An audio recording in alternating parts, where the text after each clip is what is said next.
옆에 계신 분들과 축복의 인사를 나누며 시작하겠습니다. 하나님의 은혜가 가득하시기를 바랍니다. 하나님의 은혜가 가득하시기를 바랍니다. 여러분들과 여러분들의 가정에 하나님의 은혜가 가득하시기를 바랍니다.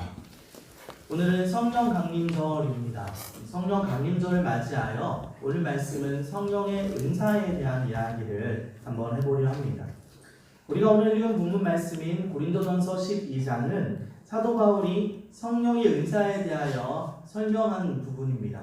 물론 이 말고도 고린도전서 14장이나 로마서나 에베소서에서도 성령의 은사에 대하여 기록한 부분들이 있지만 오늘 본문 말씀이 성령의 은사에 대하여 가장 상세하게 다루고 있기에 오늘 본문 말씀을 보려 합니다. 이 본문 말씀은 고린도 교회에 보낸 사도 바울의 편지인데요. 당시 고린도 교회는 문제가 많이 있었습니다. 대표적으로 분파의 문제 또는 이혼의 문제, 성찬의 문제가 있었고 성적인 부패라든지 도덕적인 문란함 같은 문제들도 있었습니다. 그리고 은사에 관련된 문제가 있었죠. 누가 더 낫다, 누가 더 좋다, 내가 더 귀하다 이런 것들에 대하여서 누가 더 신앙이 높다 이런 문제들로 다퉜던 것입니다.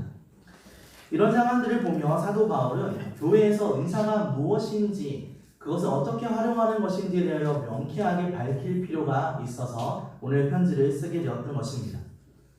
그런데 이러한 상황은 오늘날 교회에도 크게 차이가 없습니다. 여전히 교회 내에서는 누가 더 잘났고 누가 더 귀하게 일하고 있다라고 말하는 그런 모습들이 있기 때문입니다.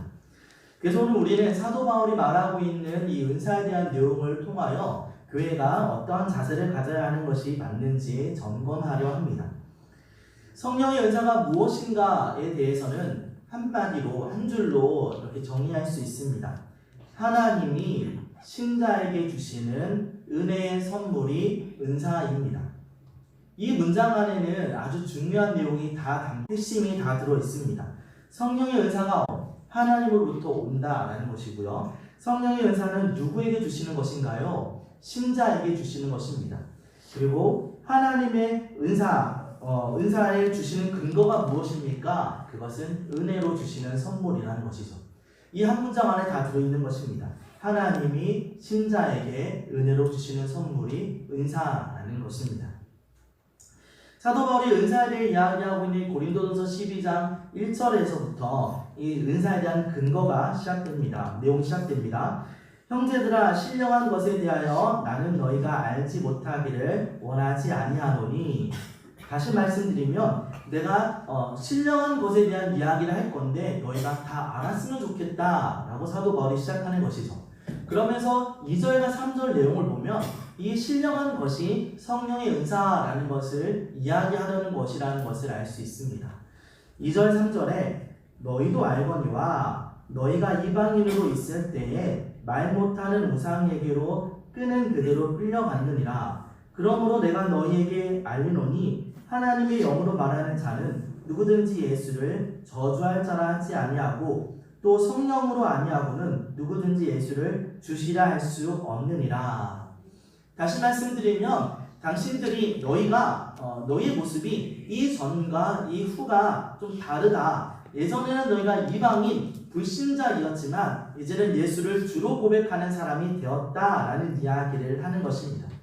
성령님으로 말미암아 예수를 주라고 고백하는 구원받은 신자들, 너희가 그런 사람들이다. 그런 너희에게 이야기하는 것이다 라는 것입니다. 성령의 은사는 우상을 숭배하는 사람, 예수를 믿지 않는 사람, 그런 사람들에게 주는 것이 아니라 예수를 주라고 고백하는 구원받은 사람들에게 주시는 것이다 라는 것이죠. 정리가 되시는 거죠. 성령의 은사를 누가 받는 거라고요? 예수를 주로 고백하는 사람들이요. 그렇다면 만약에 여기에 한 500명이 있다고 생각해 봅시다. 예수님을 주라고 고백하는 사람은 500명이 있다면 이 사람들 중에 몇 명이나 은사를 받은 사람일까요? 당연히 500명 전부입니다. 그렇죠? 예수를 주라고 고백하는 사람에게 은사를 주신다 하셨으니 모든 예수님을 주라고 고백하는 사람에게 은사가 있는 것입니다. 우리도 동일합니다. 내가 예수를 그리스도라고 주라고 고백한다면 우리에게는 은사가 주어진 것입니다. 4절부터 6절까지 말씀을 좀 보겠습니다.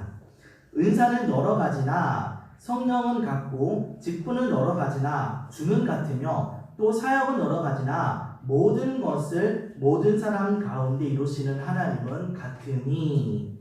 은사, 직분, 사역 이렇게 바꿔서 표현하고 있지만 이 모든 것이 성령님과 관련되어 있다는 것을 우리가 알 수 있습니다.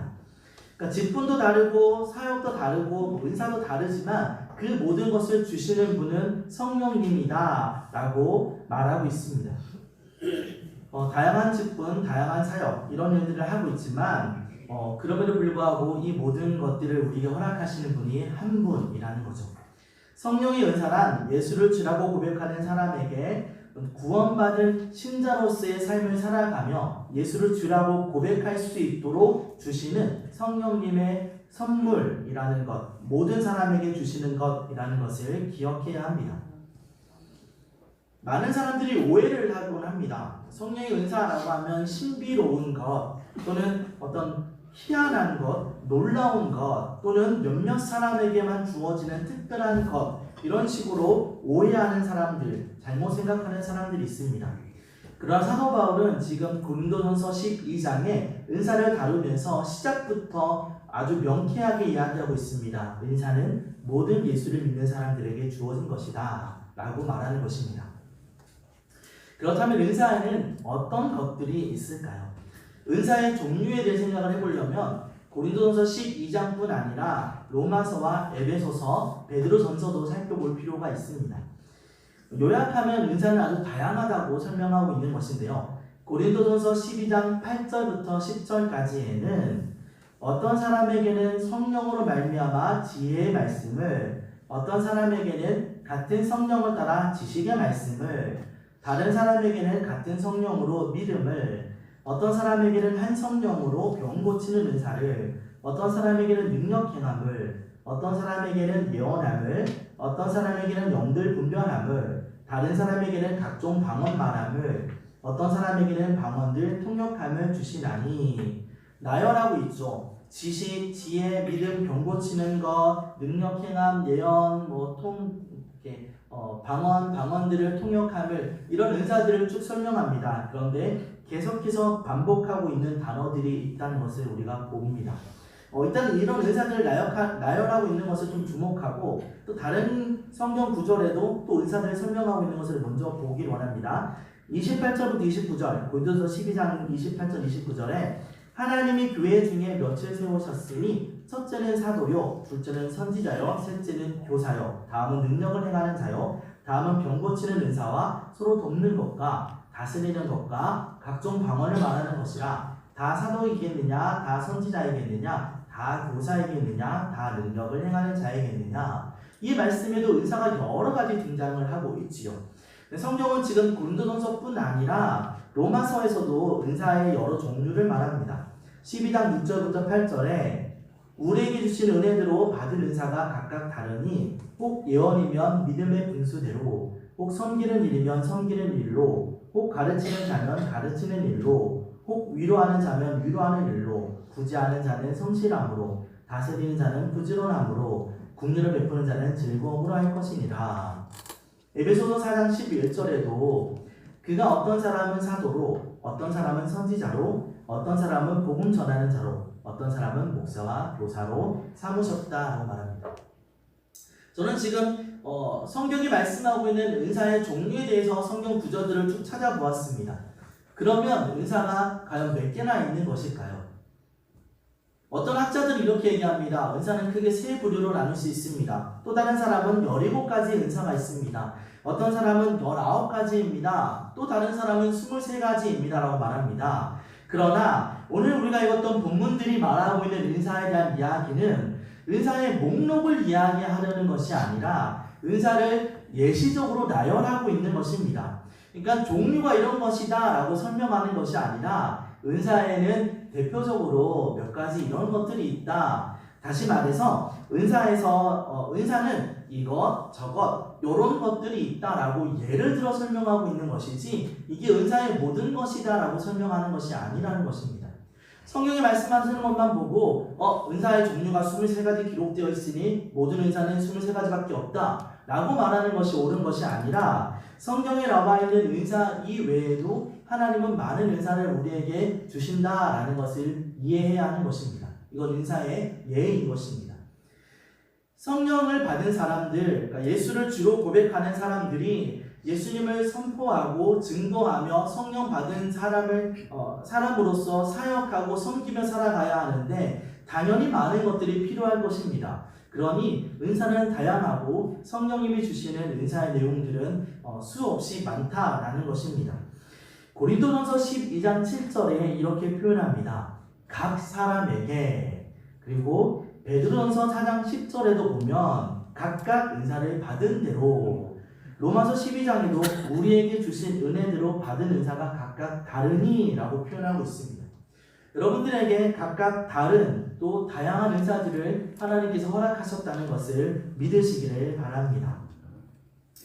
그러면 이런 은사들이 어떤 관계가 있을까요? 다시 말씀드리면 저 집사님에게 주신 은사와 이 집사님에게 주신 은사가 무슨 상관이 있을까요? 라는 이야기입니다.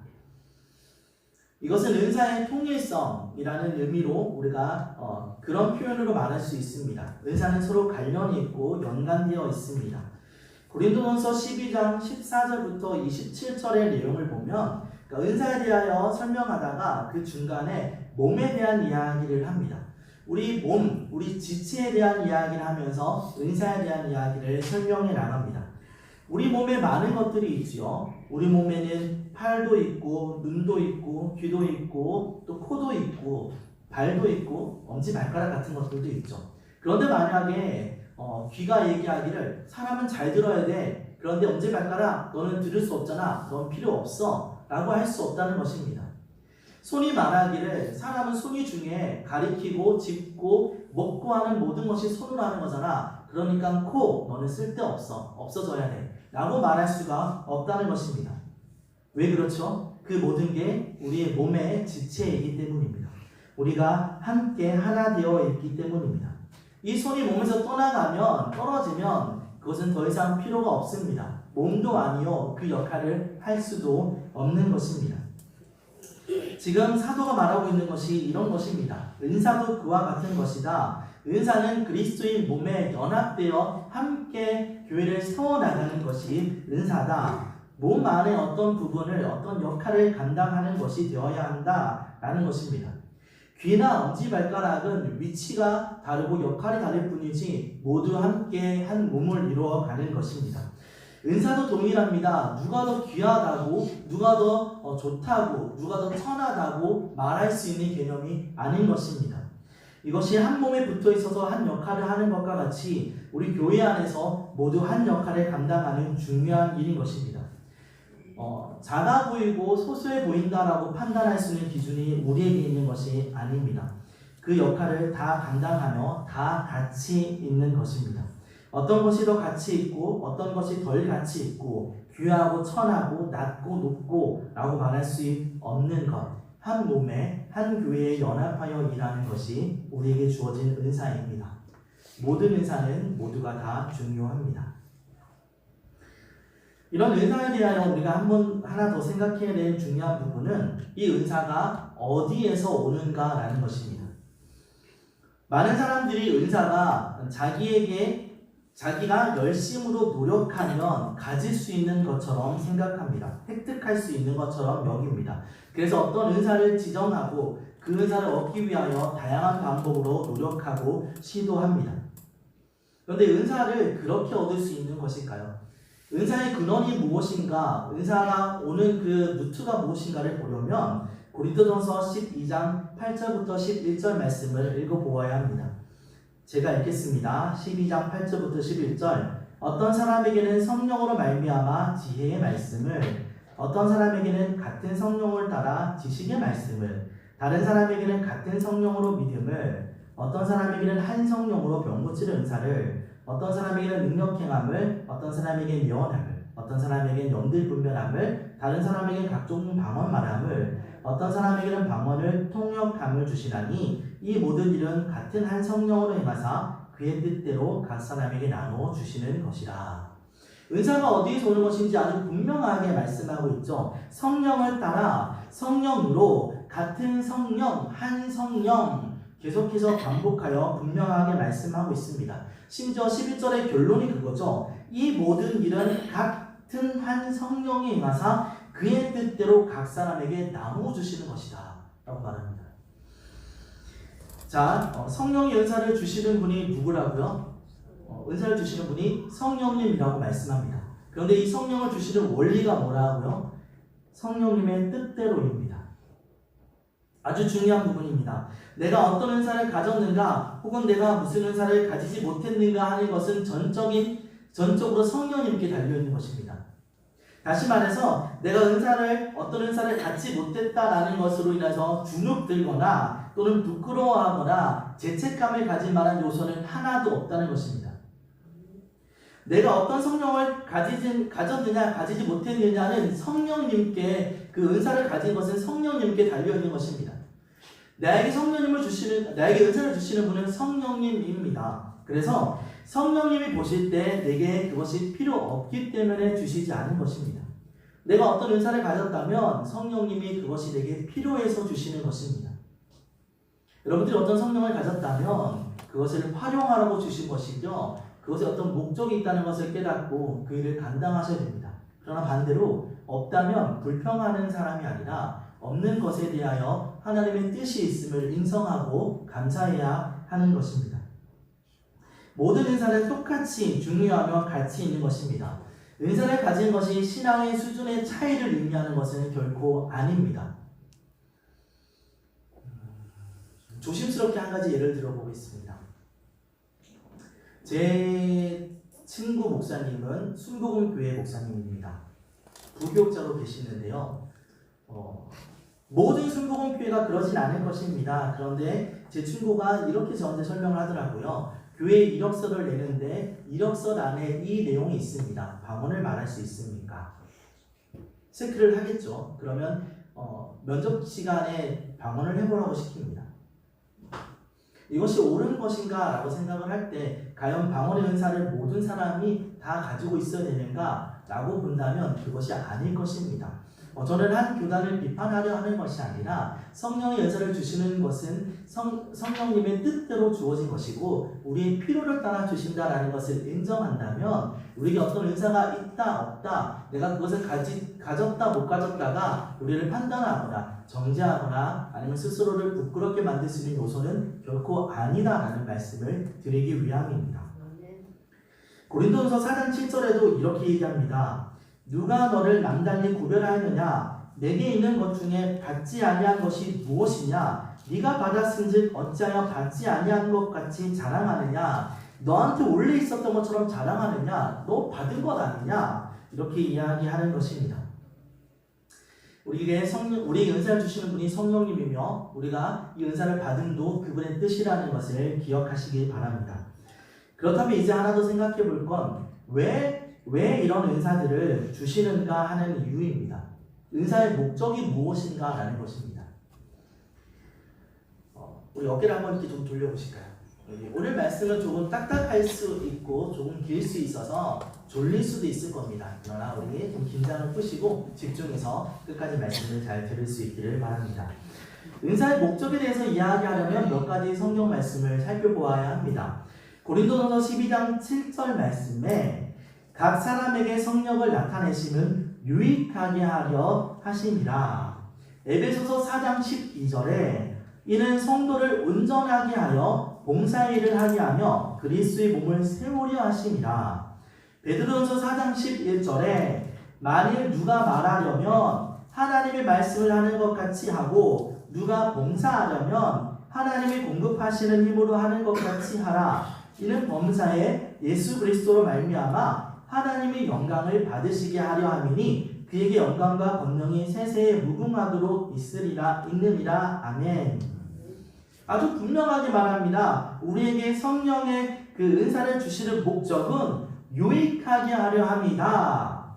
다른 사람을 유익하게 하는 것, 교회를 유익하게 하는 것에 있습니다. 자기를 자랑하게 하기 위해서가 아니라 자기의 이익을 위해서 하는 것도 아니라 다른 사람을 유익하게 하고 교회를 유익하게 하고 예수 그리스도를 나타내는 것, 하나님께 영광 돌리게 하는 것, 그것이 목적이 되어서 은사를 주셨다라고 말합니다. 우리가 찾아본 세계의 말씀 그 어디에도 은사를 주신 목적이 나의 입속을 챙기거나 자기를 유명하게 하거나 자기로 영광을 받게 하게 합니다 라고 말하지 않는다라는 것입니다. 내가 은사를 바르게 쓰고 있느냐라는 것을 확인하는 것은 그것이 어떻게 목적대로 쓰여지고 있느냐를 살펴보는 것입니다. 내가 받은 은사를 사용했더니 교회가 분열되고 덕이 안 된다면 나는 바르게 은사를 사용하고 있는 것이 아닙니다. 내가 은사를 사용했더니 어떤 성도가 은혜를 받고 내가 은사대로 일을 했더니 교회에 유익이 된다면 그것이 바른 목적을 따라 사용하고 있는 것입니다. 우리는 늘 생각해야 됩니다. 내가 하는 일이 교회에 유익함이 되느냐, 내가 주신 은사를 따라 일하고 있는 것이 맞느냐, 우리가 이것을 통하여 하나님께 영광을 돌리고 있는가를 점검해야 한다는 것입니다. 제가 지금 이렇게 말씀들을 통하여 이야기했던 것들을 살펴보면 은사에는 높고 낮음이 없다, 모든 것이 동일하다, 모두가 각지다, 귀하고 천한 것이 없다라고 아까 설명을 드렸습니다. 그런데 하나 우리가 조금 오해할 만한 성경 구절이 있습니다. 마치 은사에 대하여 높낮이가 있는 것처럼 귀하고 천한 것이 있는 것처럼 표현하는 구절이 하나 있습니다. 고린도서 14장에 보면 1절부터 5절 말씀에 사랑을 추구하며 신령한 것들을 사모하되 특별히 예언을 하려고 하라. 방언을 말하는 자는 사람에게 하지 아니하고 하나님께 하나니 이는 알아들은 자가 없고 영으로 비밀을 말함이라. 그러나 예언하는 자는 사람에게 말하여 덕을 세우며 권면하며 위로하는 것이요 방언을 말하는 자는 자기의 덕을 세우고 예언하는 자는 교회의 덕을 세우나니 나는 너희가 다 방언 말하기를 원하나 특별히 예언하기를 원하노라. 만일 방언을 말하는 자가 통역하여 교회의 덕을 세우지 아니하면 예언하는 자만 못하리라. 언뜻 이 말씀을 잘못 보면 예언의 은사가 방언의 은사보다 높은 것, 좋은 것, 방언이 더 낮고 천한 것처럼 이해할 수도 있습니다. 그러나 이 말씀은 그런 이야기가 아닙니다. 방언은 자신의 유익을 위하여 사용하고 예언은 다른 사람의 유익을 위하여 사용한다는 그 점을 볼 때 방언보다 예언이 더 교회에 유익할 수 있다라고 말하는 것입니다. 그러니까 은사의 우열, 높고 낮음을 이야기하는 것이 아니라 그 은사가 나타내려고 하는 그 표현의 방향들, 그 사역의 범주들을 이야기하는 것입니다. 예언의 은사가 교회에 유익을 끼칠 수 있다는 부분에서 또 방언의 은사가 하나님과 자신과의 관계에 있어서 다른 사람들에게는 오히려 오해를 주거나 그리고 그것이 제대로 활용되지 못하면 유익하지 못하기 때문에 그런 부분에서 말씀을 드리는 것입니다. 이것이 다른 표현으로 하면 좀 더 쉽게 이해될 수가 있습니다. 예를 들어 방언 말함을 자랑하려는 용도로 나는 방언을 말하는데 당신은 방언을 말하지 못하는군요. 그것이 목적이라면 아무런 유익이 되지 않겠죠. 그러나 예언함으로 그 사람을 세우고 권면하는 일에 목적을 두고 쓴다면 그것이 더 유익한 것이 될 것입니다. 다시 말하면 그 은사가 어떤 것이냐를 말하는 것이 아니라 그 은사를 사용하는 사람이 어떻게 사용하고 있는가에 대한 이야기입니다. 예를 들어 여기에 상담을 하는 은사를 가진 사람과 봉사를 하는 은사를 가진 사람이 있다고 칩시다. 봉사를 하는 은사를 가진 사람이 교회를 열심히 섬기고 봉사함으로 사람들을 유익하게 하고 교회를 더 발전하는 데 도움이 됐다면 이는 바르게 은사를 사용하는 것이겠죠. 그러나 상담하는 은사를 가진 사람이 상담을 함으로 통하여서 자신의 돈을 이렇게 가질 수 있는 그런 입속을 채우는 방법으로 쓰거나 상담을 통하여 알게 된 사실을 소문내어 오히려 교회의 유익을 해치는 일을 위해 쓴다면 이 은사들의 높낮이를 떠나서 은사가 동일하며 공평하다 할지라도 이 상담하는 은사를 가진 사람이 쓰는 방법, 그 사람 자체로 말미암아 더 천하게 쓰여지게 되는 것이라는 이야기입니다. 이해가 되고 계신 거죠? 제가 오히려 예를 드는 게 더 헷갈리게 한 건지 모르겠습니다.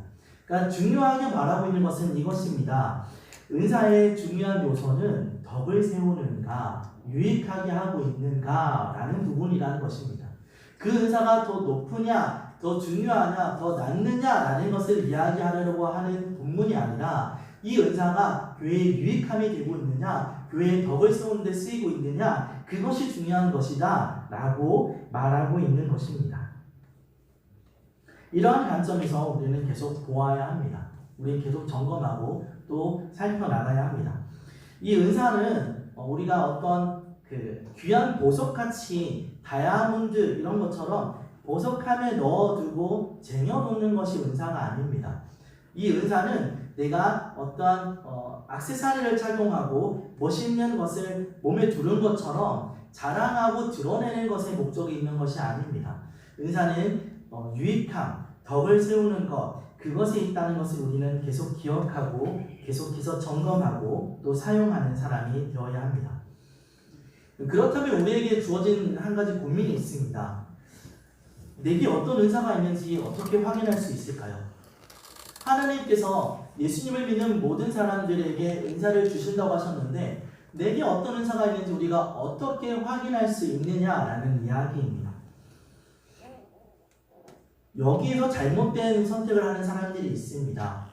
그래서 환상을 보거나 또는 어떤 신령하다라고 소위 말하는 사람들을 찾아다니거나 하는 방법을 선택하는 사람들이 있습니다.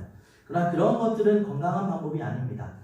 우리가 신앙생활을 하면서 크게 두 가지 방법을 통하여 내게 주신 은사를 확인할 수 있습니다. 아주 간단하고 아주 쉽습니다.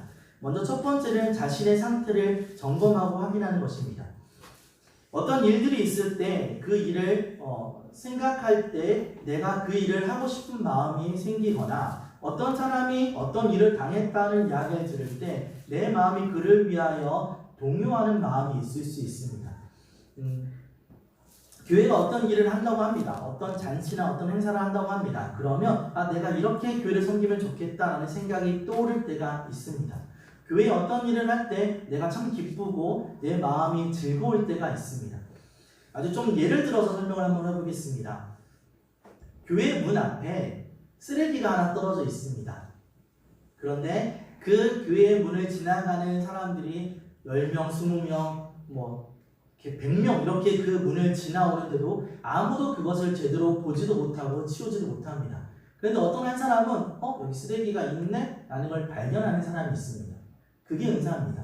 하나님이 보게 하시는 것, 깨닫게 하시는 것, 저거 치워야 되는데 죄송합니다. 저는 꽃에 대해서 잘 모릅니다. 그래서 이렇게 꽃을 봐도 꽃이 있네, 노란색 꽃이네, 빨간색 꽃이네. 그런데 어떤 사람은 꽃을 보면 저 꽃을 이렇게 다듬으면 더 예쁠 텐데 이렇게만 해도 꽃이 더 조화로울 텐데 그걸 깨닫게 하시는 것이 우리에게 주신 은사라는 겁니다. 왜 저 사람은 모르지? 왜 저 사람은 저렇게 안 하지? 이렇게 비난하고 질책하는 것이 아니라 내가 이걸 보았고 내가 깨닫고 내가 안다면 내게 주신 은사라고 생각하고 감당하는 것입니다.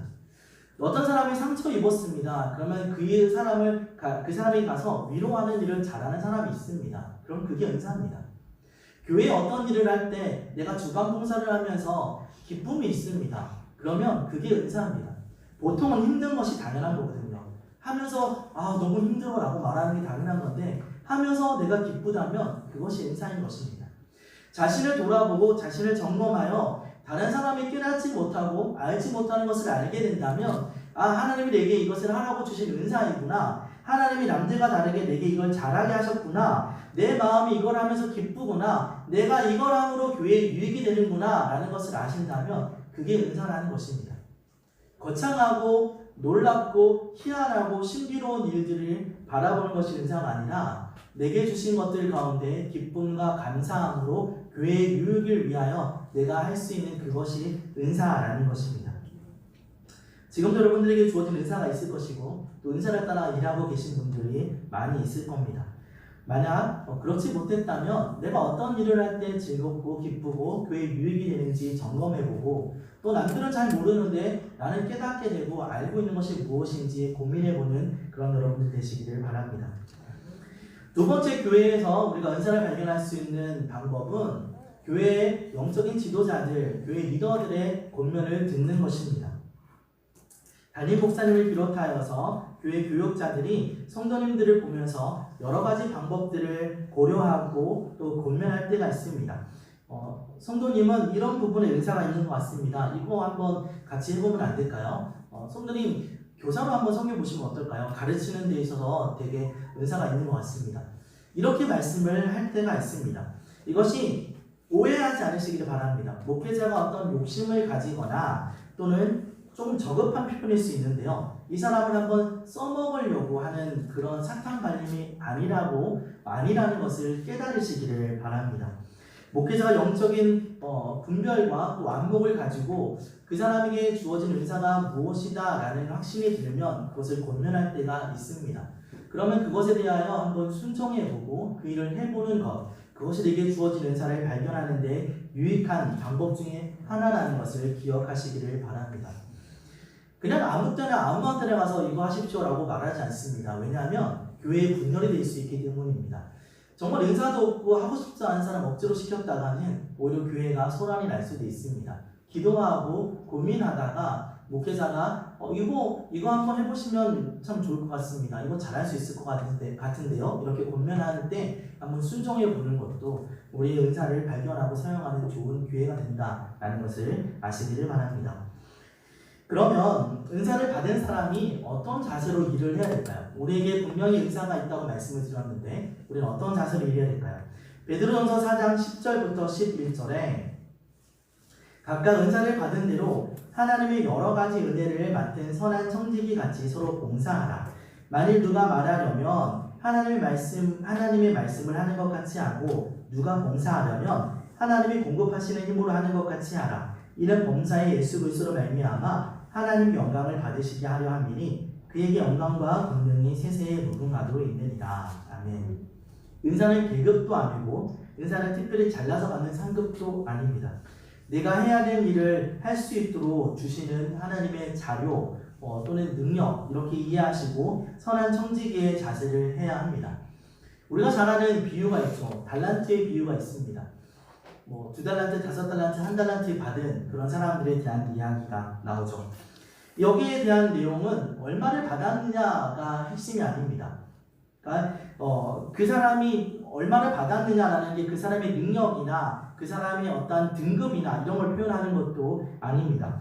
그냥 주인의 마음을 따라 너는 이만큼, 너는 이만큼, 너는 이만큼 이렇게 나눠준 것입니다. 이것이야말로 은사, 선물, 달란트, 그냥 그 주인의 뜻을 따라 주신 것인 것이죠. 그것이 은혜이죠. 그런데 이 달란트의 비유를 보면 2달란트 받은 사람과 5달란트 받은 사람은 그것에 대한 결과를 남깁니다. 2달란트로 5달란트로 주인에게 돌려주죠. 그들이 열심히 일했습니다. 주인이 그들을 칭찬하는데 그 두 종에 대한 이야기가 글자 하나 안 틀리고 동일하죠. 착하고 충성된 종아, 네가 적은 일에 충성하였음에 내가 많은 것을 내게 맡기리니 내 주인의 즐거움에 참여할지어다. 이렇게 칭찬을 받습니다.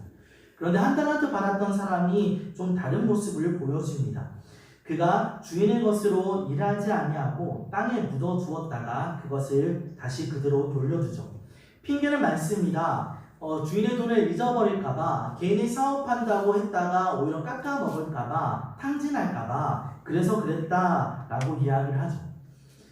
주인이 이 종을 책망합니다. 아니 다르게 말하면 저주합니다. 이런 내용들이 나옵니다. 악하고 게으른 종아, 얘가 가진 이것까지 빼앗아 저기 줘라. 이렇게 이야기하면서 그를 가르쳐 이야기를 하죠.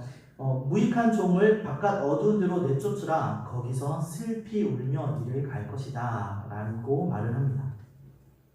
주인이 아주 단정적으로 말합니다. 악한 종아. 악하다라고 표현합니다. 왜 악하다고 말을 하는 것일까요? 주인이 준 것을 가지고 이득을 남기든 남기지 못하든 상관없이 일하는 것이 합당할 터인데 그렇게 하지 않았기 때문입니다. 아까 말씀드렸던 것처럼 그것이 보석함 안에 넣어두었던 것처럼 보관하고 또는 그것을 자랑하는 장식용처럼 두었다가 이제 주인에게 당신 때문에 당신의 성격을 아니까 당신한테 혼나기 싫어서 라고 변명을 하고 있는 것입니다. 우리가 반대로 2달란트와 5달란트 받았던 사람들이 칭찬 들었던 것을 알고 있습니다.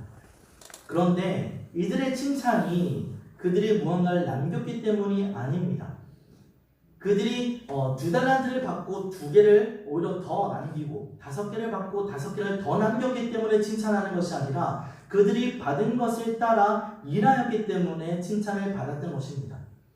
그들이 만약에 가진 것으로 일을 하다가 탕진하였다 할지라도 주인은 그들을 칭찬했을 것입니다. 주인이 지금 말하고 있는 관점은 그가 열심히 일한 것이 있기 때문입니다. 우리에게도 동일합니다. 우리에게 주어진 그 은사에 대한 이야기도 우리에게 동일합니다. 내가 이것을 통하여 하나님께 영광을 돌리며 일하고 있느냐라는 것, 청지기의 자세로 이것을 감당하고 있느냐라는 것이 우리에게 중요한 요소입니다. 우리가 엄청나게 대단하고 놀라운 일들을 감당하지는 못할지도 모릅니다. 그러나 주어진 것으로 하나님께 영광 돌리며 교회의 유익을 위하여 일하고 있느냐라는 것은 주인이 볼 것입니다. 교회의 일을 하다 보면 때로는 우리가 칭찬을 들을 때도 있습니다. 아유 권사님, 집사님, 집사님 이렇게 해주셔서 교회가 더 좋은 것 같아요. 내게 너무 유익한 것 같아요. 라고 칭찬 들을 때도 있습니다. 그러나 때로는 우리가 받은 은사를 따라 일하고 있음에도 불구하고 오해가 생기거나 비난을 당하거나 고난을 당하는 일들도 생길 수 있습니다. 그럼에도 불구하고 우리가 기억해야 될 것은 우리는 달란트 받은 종과 같이 우리가 주어진 일을 감당해야 하는 것입니다. 나 안 해, 안 할 거야. 내가 그냥 안 하고 말지. 덮어두고 묻어두고 내버려두는 자가 아니라 내게 주어진 것을 따라 선한 청지기가 되어서 주인이 주신 것을 열심히 사용하는 사람이 되어야 한다는 것입니다. 마지막으로 은사에 대하여 중요한 한 가지만 더 이야기하려 합니다. 고린도전서 12장 마지막 절은 이렇게 마무리합니다. 31절 말씀에 너희는 더욱 큰 은사를 사모하라. 내가 또한 가장 좋은 길을 너에게 보이리라. 우리가 가진 성경은 한 장 한 장이 나눠져 있죠. 고린도서 1장, 2장, 3장. 그러나 사도 바울이 이 편지를 썼던 것은 말 그대로 편지였습니다. 나눠진 게 아니라 쭉 이어지는 것이죠. 그래서 고린도전서 12장 31절에 이어 바로 13장 1절이 나오는 거죠. 요약하면 이렇게 되는 겁니다. 더 큰 은사를 사모해라. 내가 좋은 길을 너에게 보일 것이다. 라고 말하면서 사랑은 이라고 말합니다. 다시 말하면 더 큰 은사, 더 좋은 것을 사모해라. 그러면서 사랑을 이야기하죠. 근데 우리가 하나 조심스러운 건 더 큰 게 있어. 많은 은사가 있는데 그 중에 제일 큰 게 사랑이야. 라고 말하는 것은 아닙니다. 그런 목적을 가지고 있는 것은 아닙니다. 이것은 은사가 어떤 은사가 되었든지 간에 그 은사를 활용하고 그 은사를 따라 살려면 더 중요한 원리가 있는데 그 원리가 사랑이라는 거야. 사랑이라는 원리 안에서 사용하는 거야. 사랑은 이 모든 은사를 감싸고 있는 가장 큰 근본이고 근거고 원리야 라고 말하는 의미에서 가장 크다라는 것입니다. 다시 말씀드리면 우리는 은사를 사용하며 살아가야 하는데 그 은사를 은사답게 하고 그 은사를 가치 있게 하고 빛나게 하는 것이 사랑이라는 것입니다. 따라서 모든 은사를 행할 때는 사랑을 따라 행해야 된다라는 것입니다. 사랑이 없으면 그 모든 은사는 울리는 꽹과리 같은 것인 것입니다. 사랑은 우리의 사랑을 따라 은사를 행해야 될 텐데 사랑은 어떤 개념 그냥 아이디어 같은 것이 아닙니다. 사랑에 대해 얘기하면서 고린도전서 13장에 보면 사랑을 아주 구체적으로 말합니다. 어떻게 하는 것이고 어떻게 하지 않는 것이 사랑이다 라고 말합니다. 여러분 사랑을 따라 은사를 사용하십시오. 그러나 그냥 생각으로, 이념으로, 개념으로가 아니라 실제로 행동하지 않는 것으로 그렇게 은사를 사용하여야 한다는 것입니다. 사랑은 무엇을 하지 않는 것인가? 무엇을 행하는 것인가? 이것이 고린도전서 13장의 사랑입니다. 이러한 사랑으로, 이러한 행동으로 은사를 사용하는 저 여러분 되기를 원합니다. 말씀을 마치겠습니다. 은사는 우리에게 족쇄로 주어진 것이 아닙니다. 우리에게 은혜로 주어진 것입니다. 은사는 우리에게 복입니다. 은사는 우리에게 선물입니다. 그러니까 귀찮은 것이나 억지로 짊어져야 될 짐이 아닙니다. 하기 싫은데 하는 것이 아니라 성경은 베드로전서에서 아까 즐거움으로 감당할지니라라고 말씀하셨습니다. 그리고 은사는 신앙 수준의 척도가 아닙니다. 다른 사람을 유익하게 하는 것, 교회를 세우는 것, 하나님의 영광이 드러나게 하는 것이 은사입니다. 내 윗속을 채우는 것이 아니라는 것입니다. 내 존재를 부각시키는 것, 내가 이러한 사람이다 라고 나타내는 것이 아닙니다.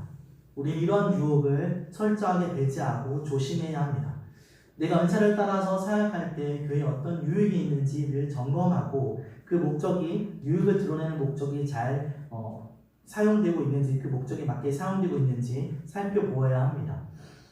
우리에게 주신 은사를 따라 선한 청지기가 되어서 지혜롭게 그 은사를 사용하며 사랑으로 감당하는 저와 여러분 모두가 될 수 있기를 간절히 소원합니다.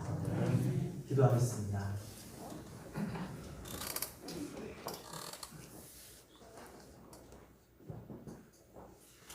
하나님, 성경이 말씀하고 있는 성령의 은사는 참으로 다양합니다. 그 중에 신비로운 일들도 분명히 있습니다. 저는 그것을 부인하는 것이 아닙니다. 병 고치는 은사도 있고 예언을 하며 통변을 하고 환상을 보는 일들도 분명히 있습니다. 하나님의 뜻과 목적을 따라 그런 일들을 감당하게 되는 사람도 있는 것입니다.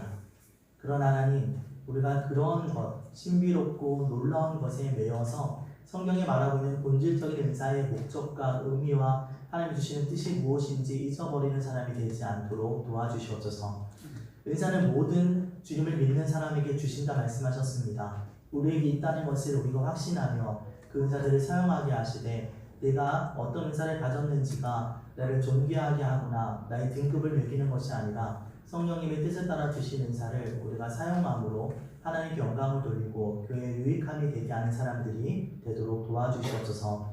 선한 청지기의 자세가 우리에게 있기를 원합니다. 나 이 은사 마음에 들지 않아. 하나님은 왜 내게 이것밖에 안 주셨을까? 왜 나는 이렇게 찬양을 못할까? 왜 나는 이렇게 부족할까? 나도 말을 잘했으면 좋겠는데 나는 왜 이렇게 가르치지 못할까? 내게 주어진 모든 것들 가운데 불평과 불만으로 있는 자가 아니라, 그래서 쓰지 않는 자가 아니라 내게 주신 것이 1달란트든 2달란트든 5달란트든 내게 주어진 것을 감사함으로 사용하여 하나님이 기뻐하는 영광 돌리는 사람이 되게 하여 주시옵소서. 그러하여 주인이 왔을 때 잘했다 칭찬받는, 착하고 충성된 종이라 칭찬받는 우리가 되게 하여 주시옵소서.